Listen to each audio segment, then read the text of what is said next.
Hi, everyone. So I'm here with Jason again. Jason, say Hi. hi. And we're going to be talking about inhibition of muscles that are overactive and about lengthening muscles that are overactive as well. Now, Jason's got a bit of a complicated uh, postural distortion in that you have a scoliosis, Yes. right? So you have talked to professionals, Yes. chiropractor, physiotherapist, all that fun stuff throughout the course of your life. Yes. And everything that we have talked about to date is consistent with what you have been told by those professionals. Yes. And you have had those professionals recommend to you doing foam rolling and stretching that is similar to what you and I have talked about doing with you. Yes. Good. I just want to make sure that we establish beforehand that Jason's back issues are not so severe that we should be contraindicated from doing any of this stuff, and that you do have the approval of a physician to move forward with all of these fun assessments. Yes. Thanks, Jason. He would probably not tell you if he didn't, because he's my husband, and that would be awkward, and I'd probably fail the course, so that would probably not work so well.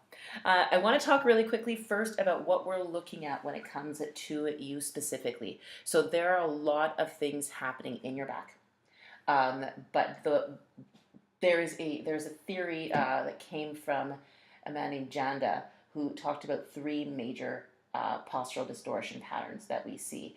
And his theory is that most mechanical issues will come from the flow of one of these three major problems. Okay? Sure. So again, there's complexities that happen around scoliosis. I did get a chance to go in and read a couple of scholarly articles on scoliosis that actually confirmed this, and talked about the fact that what we'll often see is more issues on the right side of the body as opposed to the left side. And so when we had that issue with feeling your glute on the one side with the hip extension but not feeling it on the other, that is really common with what we see with scoliosis. Okay, so what we're looking at in this case, Jason, is the upper cross syndrome. So what that means is that you have an overactive suboccipital, upper trapezius, levator scapula, and pectoral muscles. Okay, and when they're overactive, they contract a whole lot, and they take on a lot of the pressure of the body, right? So things aren't distributing normally. We talked about, I was reading to you that article about, for every inch that your head is forward from your shoulders, there's an extra 10 pounds being added onto those muscles, right? So a teeny tiny little bit of movement issue actually creates massive complications in the back, specifically dealing with scoliosis. So what we're going to be doing today is we're going to inhibit some of the principal muscles that are at play there. We're going to do 3 SMR techniques. So in my previous course, you did SMR with me. It'll still run if it goes dark. It's okay. You did SMR with me with the foam roller, and you videotaped me in horrible, horrible pain with my peroneals. Yes, that was unpleasant. And I am going to tell you that this is probably going to be unpleasant. What we expect to see is that there's going to be an element of a lot of tenderness, and you're going to find sore points.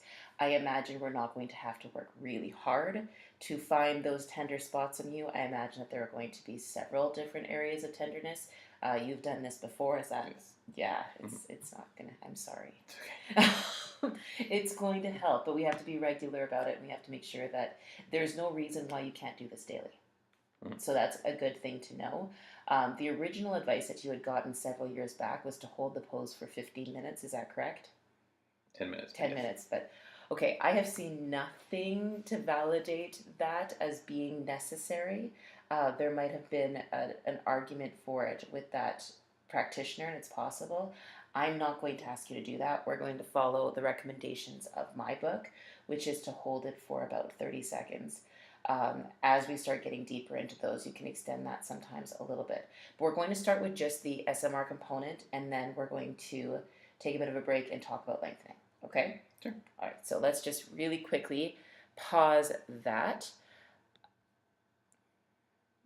I don't know how to pause it. Oh, you know what?